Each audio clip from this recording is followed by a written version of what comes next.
Hello everyone, तो कैसे हैं आप लोग? आए बच्चे होंगे तो चलिए शुरू करते हैं आज की कहानी को। ये कहानी है जर्मनी के एक छोटे से गांव की, जहाँ पर की बैनर ब्रदर्स ने एक छोटी सी परंपरा बना रखी थी। उनके नियम के अनुसार जिस भी लड़की की शादी होती पहले उसे बैनर ब्रदर्स के पास भेजा जाता था। वे उस लड़की के साथ जबरदस्ती करते और फिर इसके बाद वे उस लड़की को उसके पति के पास सौंपते थे। सैम की माँ को भी इस भयानक घटना से गुजरना पड़ा था। दर्द और बदले की आग में जलता हुआ सैम इस गाँव में वापिस आया था कि वो अपनी माँ के साथ हुए अन्याय का बदला ले सके। क्या वो ऐसा कर पाएगा? जानने के लिए बने रहे वीडियो के एंड तक। ये कहानी आज से 300 साल पहले जर्मनी के एक छोटे से गांव की है। गांव के लोग आतंक के साए में जी रहे थे, क्योंकि यहाँ पर बैनर और उसके 6 बेटे राज करते थे और ये बहुत ही भयानक गुंडे थे। वे जिसे भी चाहते थे उसे भी मौत के घाट उतार देते थे। ये पूरा गाँव उनसे ऐसे डरता कि जैसे कि उनकी सारी सांसें उनके इशारों पर चल रही है। फिर एक दिन इस गाँव में सैम नाम का एक फोटोग्राफर आता है और गाँव में कदम रखते ही उसका सामना बैनर के बड़े बेटे लुई से होता है। लुई उसे धमकाते हुए कहता है कि अगर तुम्हें इस गांव में रहना है तो हमें तुम्हें रिश्वत देनी होगी। फिर सैम शांति से उसे एक पोटली दे देता है जिसमें कि सोने के सिक्के होते हैं और लुई से कहता है कि मुझे यहाँ पर 6 महीने रुकना है। फिर लुई सैम से कहता है कि तुम्हें यहाँ पर ऐसे ही हर महीने एक पोटली देनी होगी। सैम उसकी शर्त मान जाता है और कहता है कि वो यहाँ की घाटियों की तस्वीरें खींचने के लिए आया है। लुई भी सैम की सारी बातें सुनता है और वो उसका सामान चेक करने लगता है। इसे बेच लुई का सबसे छोटा भाई फ्रांस सिक्कों को लेकर अपने फादर बैनर के पास जाता है। बैनर सिक्कों को ध्यान से देता है और आदेश देता है कि सैम को गाँव में रहने दिया जाए। के बाद बैनर के बेटे सैम को गांव में एक पुराना घर देते हैं, यहाँ पर कि पहले से एक बूढ़ी औरत मारिया और उसकी एक बेटी पोला रहती थी। बैनर के बेटे में धमकाते हुए कहते हैं कि अब से ये तुम्हारा मेहमान है, तुम इसका अच्छे से ध्यान रखना। अगर इसे कुछ भी हो तो हम तुम दोनों को जिंदा नहीं छोड़ेंगे। वे लोग वहाँ से चले जाते हैं, लेकिन पोला उसके आने से बिल्कुल भी खुश नहीं थी और फिर वो गुस्से में सैम का सामान उठाकर ऊपर वाले कमरे में फेंक देती है। वो बिना कुछ कहे नीचे आ जाती है, जिस पर कि पोला की माँ मारिया पोला के व्यवहार पर सैम से माफी मांगती है। लेकिन सैम इस स्थिति के लिए कहीं न कहीं खुद को भी जिम्मेदार मानता था और वो उनसे कहता है कि आपको मुझसे माफी मांगने की कोई भी जरूरत नहीं। थोड़ी देर बाद सैम अपना कुछ सामान लेकर अस्तबल में चला जाता है। वो उसे इस तरीके से छुपाता है कि वो नहीं चाहता कि किसी को भी इसके बारे में पता चले। और फिर रात के समय पोला सैम के बारे में जानने की कोशिश करती है। वो भारी आवाज में पूछती है कि तुम यहाँ पर क्यों आए हो? फिर सैम जवाब देता है कि मैं अमेरिका में पला बड़ा हुआ हूँ, वहीं पर मैंने फोटोग्राफी सीखी और मैं यहाँ पर घाटियों की अच्छी तस्वीरें लेने के लिए आया हूँ ताकि मैं एक अच्छी नौकरी हासिल कर सकूँ। फिर मारे सीरियस होकर सैम से कहते हैं कि तुम्हें बैनर ब्रदर्स से सावधान रहना होगा। वो सिर्फ खूंखार ही नहीं बल्कि बेरहम भी है और यहाँ पर हर किसी की किस्मत सिर्फ उन्हीं के हाथों में होती है। रात को सोने से पहले सैम अपनी पॉकेट से एक लॉकेट निकालता है जिसमें कि उसकी मोम की तस्वीर होती है। उसे देखकर वो इमोशनल हो जाता है और उसे देखकर साफ पता चलता है कि इस गांव से उसका कुछ पुराना नाता है। अभी अचानक से उसे अस्तबल में किसी के जाने की आवाज सुनाई देती है। जैसे ही वो विंडो से देखता है तो पोला वहाँ पर किसी लुकास नाम के युवक से मिलती है और इनकी बातचीत से पता चलता है कि वे दोनों एक दूसरे से बहुत ज्यादा प्यार करते हैं और वे जल्दी शादी भी करने वाले हैं। सैम ये सब कुछ देखकर चुपचाप से लेट जाता है। अगली सुबह पोला फिर से सैम से मिलने के लिए आती है और वो उससे उसकी फैमिली के बारे में पूछती है। सैम जवाब देता है कि मेरे फादर की मृत्यु बहुत पहले हो चुकी थी और अब सिर्फ मेरी फैमिली में मेरी मोम है। और फिर ये दोनों बाजार में कुछ सामान लेने के लिए निकल जाते हैं। इस दुकान से वे लोग सामान खरीदे होते हैं। वहाँ पर बैनर ब्रदर्स भी मौजूद थे। सैम वहाँ से घोड़े की नाल की कील खरीदता है और दुकान से निकलने वाला होता है कि तभी युवट बैनर उसका रास्ता रोकता है। युवट जबरदस्ती सैम को शराब पिलाने की कोशिश करता है, लेकिन जब सैम पीने से मना कर देता है तो युवट को ये बात बहुत ही बुरी लगती है। अगले ही पल बैनर ब्रदर्स भी वहाँ पर आ जाते हैं और सभी एक साथ मिलकर सैम को पीटना शुरू कर देते हैं। वे उसे बहुत ही बुरी तरीके से मारते हैं और फिर हंसते हुए लोग वहाँ से चले जाते हैं। अगले दिन सैम घाटियों की तस्वीरें खींचने के लिए निकल जाता है। चलते चलते उसकी नजर चर्च पर लगे क्रॉस पर पड़ती है और वो उसे देखने लगता है जैसे कि वो उसके अतीत से जुड़ा कुछ अहम हिस्सा हो। वैसे ही सैम को गाँव में रहते हुए 1 महीना बीत जाता है। अब सर्दी आ चुकी थी और पूरी घाटी बर्फ से ढक चुकी थी, लेकिन बैनर ब्रदर्स के लिए ये मौसम भी उनकी क्रूरता को रोकने वाला नहीं था। ऊपर घाटियों पर बैनर ब्रदर्स पेड़ों को काटकर नीचे फेंकते थे। उनका सबसे छोटा भाई फ्रेंची नीचे घाटी में खड़ा था, जबकि बाकी भाई ऊंचाई पर थे। अचानक एक बड़ा पेड़ घाटी के बीच में जाकर अटक जाता है। फ्रेंच उसे देखने के लिए आगे बढ़ता है, इन तभी एक अजीब घटना घटती है। अचानक एक पेड़ कोले को चीरता हुआ नीचे गिरने लगता है। फ्रेंच उस पेड़ के नीचे आ जाता है और वो वहीं पर अपना दम तोड़ देता है। ऊपर खड़े हुए बैनर ब्रदर्स को कुछ भी साफ दिखाई नहीं दे रहा था कि कोला बहुत ज्यादा घना था। ये हादसा किसी दुर्घटना से कम नहीं था। अब रात को गाँव का पादरी आता है जो कि बैनर ब्रदर्स का काफी ज्यादा करीबी था और वो फ्रेंच की आत्मा की शांति के लिए एक प्रार्थना भी करता है। इन गाँव के बाकी लोग चुप थे, उनकी आंखों में न कोई आंसू था न ही कोई दुख। अगले दिन लुकास के माता पिता पोला के घर पर आते हैं। वे लुकास और पोला के रिश्ते की बात आगे बढ़ाने के लिए आए थे, लेकिन जैसे ही पोला ये बात सुनते तो वो खुश होने की बजाय दुखी होकर वहाँ से चली जाती है। फिर लुकास उसके पीछे जाता है और उसे समझाने की कोशिश करता है, लेकिन वो चिल्लाते हुए कहते हैं कि मैं बैनर ब्रदर्स के पास नहीं जाऊंगी, क्योंकि शादी के बाद उसे बैनर ब्रदर्स के पास जाना पड़ता, इसलिए वो डर रही थी। इसके बाद हम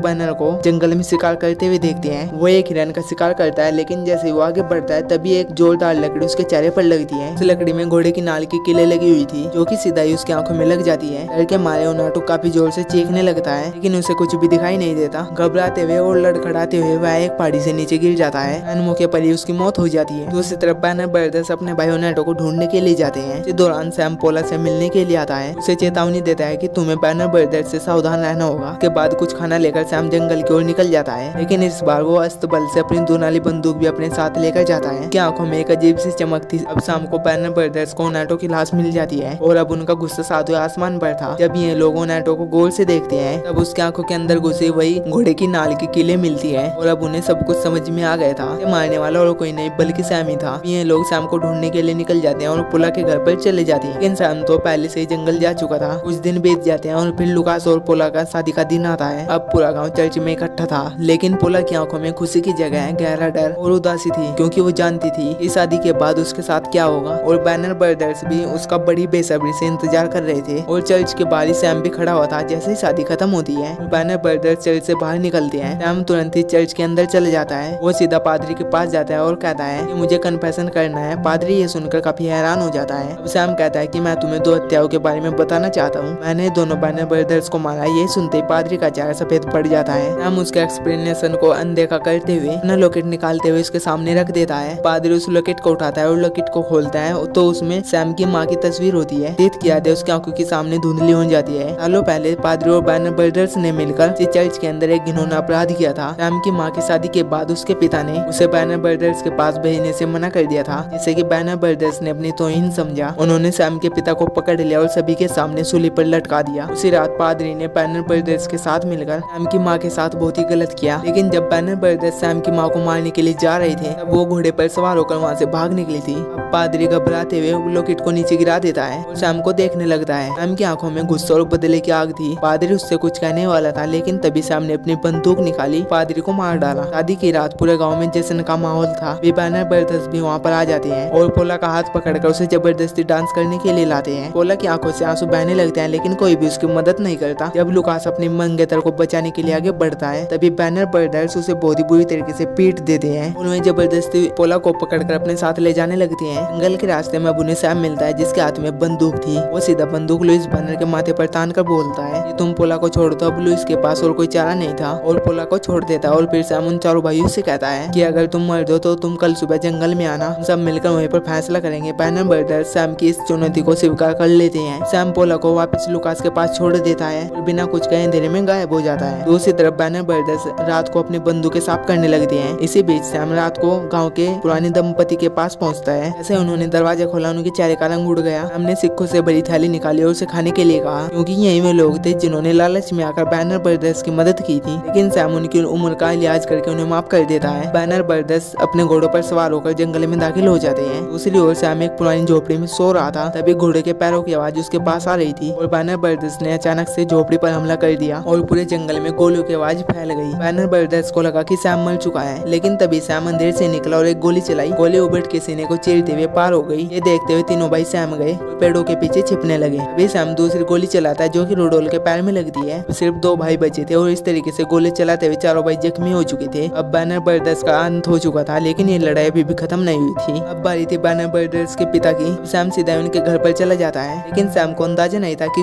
और कोई भी उसका वेट कर रहा था। जैसे ही सैम उनके घर के पास पहुंचा, एक विशालकाय आदमी अपने हाथ में हथौड़ा लेकर आ गया। वो बैनर ब्रदर्स का 7वां भाई था। अब तक वो छुपा हुआ था और उसने सैम के ऊपर अपने लोहे के हथियार से हमला कर दिया। सैम ने बचने की काफी ज्यादा कोशिश की, लेकिन वो बहुत ही ज्यादा पावरफुल था। सैम बुरी तरीके से घायल होकर जमीन पर गिर पड़ा। वो सैम की हत्या करने वाला था, लेकिन तभी एक गोली चलती है। वो 7वां भाई भी वहीं पर मारा गया। लुकास ने सही समय पर आकर सैम की जान बचा ली थी और अब सैम अपने आखिरी दुश्मन से मिलने के लिए घर के अंदर चले जाता है और वहाँ पर बूढ़ा बैनर बिस्तर पर लेटा हुआ उसका इंतजार कर रहा था। अब सैम ने अपनी माँ का फोटो वाला लॉकेट निकाला और बैनर के पास फेंक दिया। जैसे ही बैनर ने वो तस्वीर देखी तो उसकी आंखें फैल गई। तभी उसे सब कुछ समझ में आ गया। यहाँ पर उसे पता चलता है कि सैम उसका एक नाजायज बेटा है और अपनी माँ को याद करते हुए उसने उस बूढ़े बैनर को भी वहीं पर खत्म कर दिया। फिर सैम 3 हफ्तों तक अपने जख्म से उभरता रहा, लेकिन गाँव में बैनर के कुछ रिश्तेदार थे जो कि उसे सजा देने की मांग कर रहे थे, लेकिन वे लड़ने के लिए बहुत ही कमजोर और बूढ़े थे। सैम ये देखकर समझ गया कि यह गाँव एक बर्बाद समाज का हिस्सा है, इसलिए उसने बिना कुछ के हमेशा के लिए वहाँ से जाने का फैसला कर लिया। और हमारी आज की कहानी भी यहीं पर एंड हो जाती है। आई होप अगर आपको मेरी वीडियो कहीं कहानी से भी अच्छी लगी तो मेरे वीडियो को लाइक जरूर करना और हमें कमेंट सेक्शन में बताना कि आप नेक्स्ट एक्सप्लेनेशन वीडियो किस मूवी की देखना चाहते हो। और साथ ही साथ आप मेरे चैनल को भी सब्सक्राइब जरूर कर देना जो कि बिल्कुल फ्री है।